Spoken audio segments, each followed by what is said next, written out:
Okay. So the distinction that we learned, कि first वाला part will be talking about fundamental right and the second वाला part will be talking about enabling provisions.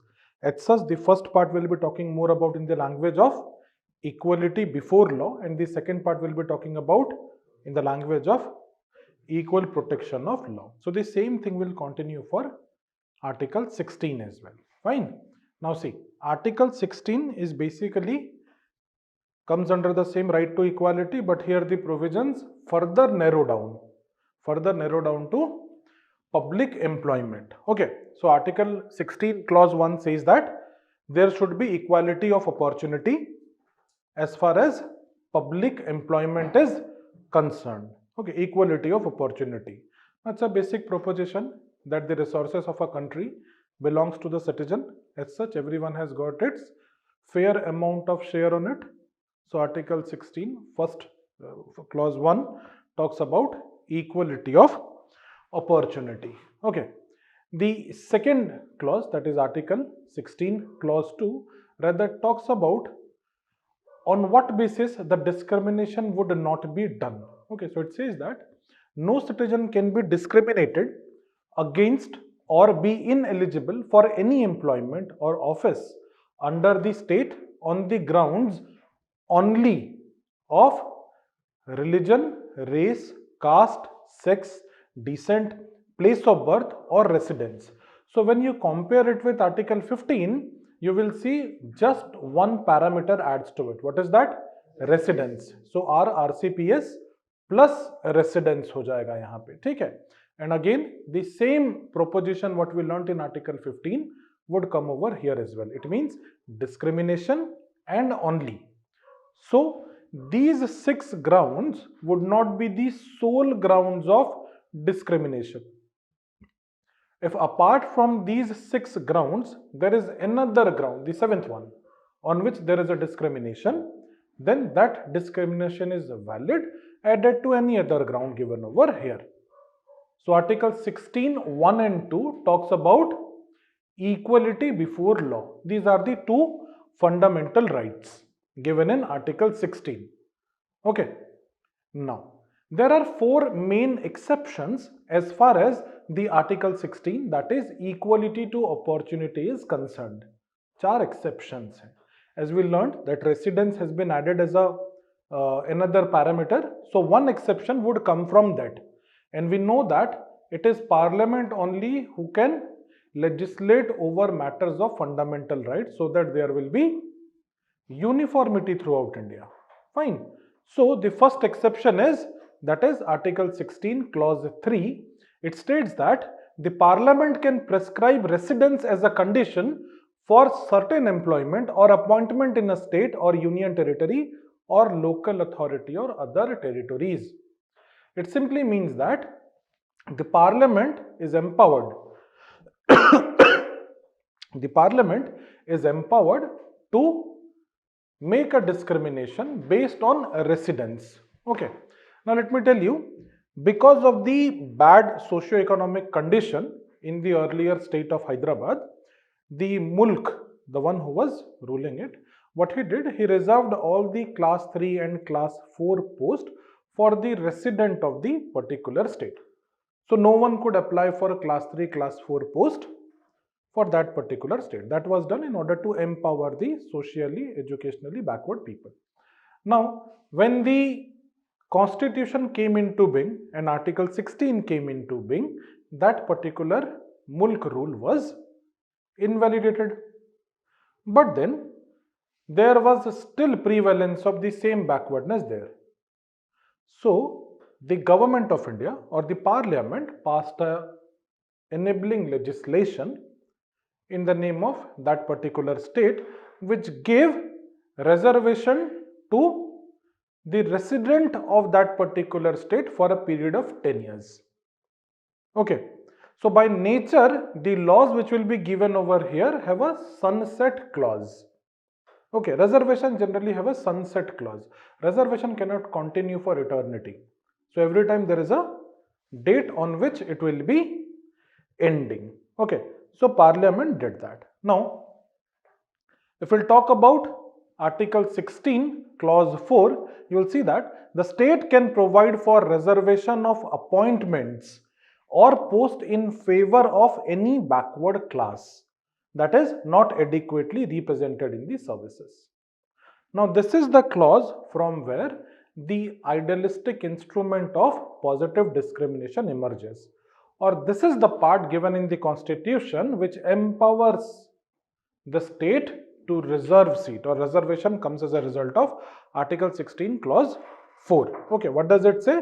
It says that the government can do reservation on for socially and educationally backward people, or basically here the wording is all about backward classes of people. And what is the condition? The condition is very simple. It says if they are not adequately represented in these services, then there will be reservation for them. Okay. Here state means all government. Sorry? In this kind of state means all government. State means also government. Whenever you are talking about fundamental right, now you will be talking about whole of India. Okay. That is why the parliament has been empowered to amend fundamental right and not state legislature. Only we will see in preventive detention that the state will be playing a very minor role. Okay, we'll come to that. Aaj hi padenge. Okay. Then came another amendment to it wherein there was 10% reservation to the economically weaker section of the society. Fine. And there were few administrative conditions laid down. For example, those people who are into that 10% of EWS reservation would not be getting any reservation from any other schemes. Number one. Number two, it will be based on the income of that particular household. Okay, and from time to time, the administration will tell you the conditions for it. Okay, so that 10% EWS reservation was also introduced into Article 16. So if you see, after that Article 16 Clause 1 and 2, the other provisions are more about enabling provisions. They are not fundamental rights. So you do not have a fundamental right to reservation. You do not have a fundamental right to EWS reservation. Got it? So you cannot go to the Supreme Court under Article 32 saying that the reservation has been stopped by the government. You can go under Article 32 only when your Article 16 Clause 1 or Clause 2 are violated. Not other than that. Okay. So when we talk about this Article 16 Clause 4, it is one of the most important article which empowers the constitution or the state for positive discrimination. Okay. So keeping in mind that we have a considerable population of backward class people, there were many commissions set on for determining their whereabouts. So the second backward class commission, which was headed by Mandal, or known as Mandal Commission in general parlance, was one which talked about a heavy reservation of 27% to the backward classes, identified some 3,600 backward classes in India, all those things. Now this VP Singh government, they went for reservation, and as such it was appealed in the Supreme Court by the name of Indra Shawni case, 1992. That is also known as Mandal Commission case. Okay.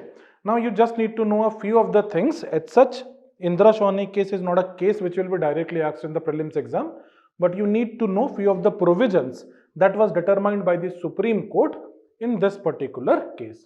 Okay. So the Supreme Court analyzed the provision of Article 16 Clause 4 detailing in this case, wherein it said that the following provisions are to be there whenever the government is giving any kind of reservation. Number one is reservation is based only on social and educational backwardness. Okay. And those socially and educationally backward class of people will not be adequately represented in the services. Okay, in public employment. Second, creamy layer to be excluded. Now this particular case came out with a definition wherein it said that not everyone who is into the backward class is also backward. So depending on the financial whereabout of that family, you can know whether they are really backward or not. So they divided the backward class of people into two parts based on a few things on which finances is at the center, wherein it said few people do not need reservation because they are economically empowered. So they were identified as creamy layer. to them there is no reservation. The one which do not contain into or which are not identified as creamy layer are the one who are subjected to reservation. Okay, and for that, to find out who belongs to the creamy layer or not, the government later appointed a committee of Ramanandan committee. Okay, the third is no reservation in promotion. No reservation in promotion. So reservation should be confined to initial appointment only. Okay, now see, basically the SC and the STs have always been a part of the backward class in India. So starting from constitution till this case, there was reservation in promotion as well. But with this case, it became known that no SC and ST won't be provided a reservation. Okay, so it invalidated the reservation of SC and ST. For that, in order to be null and void, the Parliament passed an Amendment Act saying that they can be provided reservation, which one again heard by the Supreme Court in 2006 by the name of this Nagaraj case, wherein the Supreme Court said that no, reservation, promotion is a part of appointment. When you are appointing someone, promotion is a logical extension of that particular state. So when you are giving reservation while appointment, you will also give reservation in the promotion part. It just said three things. Number one, the SC and ST will be socially and educationally backward. Number two, they do not have adequate representation. And number three, that reservation in promotion should not impact the overall efficiency of administration. 3 points. So now reservation in promotion, which was declared as not available in the Indira Sohani case, was rather invalidated by Supreme Court itself in the Nagaraj case of 2006. Okay. The next is the total reservation would never exceed 50%. That is because it was understood that it will impact the overall efficiency of administration. Okay. Now, when we are talking about this 50% thing, you must know that the state of Tamil Nadu gives you 69% of reservation. Fine. 50% OBC, 18% SC and 1% ST. That makes it 69%. Okay. So when this Indira Sohani case came out, that particular provision of 69% reservation was invalidated. So what did the Tamil Nadu government do? It formulated the Tamil Nadu Reservation to Post Act in 1994 and then asked the government of India to put it, that is the parliament, to put it in 9th schedule. Okay. Anything which is being put in the 9th schedule is into the black box and cannot be questioned through instrument of judicial review. Okay. But that particular thing, that is 69% of reservation or that 9th schedule case came out in a case at Supreme Court by the name of I.R. Coelho case. Okay. In this case, the Supreme Court said that this 9th schedule is not immune to judicial review. Rather, the judicial review as a concept which is to protect the dignity of the constitution came in Kesavananda Bharati case. So everything which has been put under the 9th schedule before the judgment of Kesavananda Bharati case, that is 24th April 1973, will not be questionable.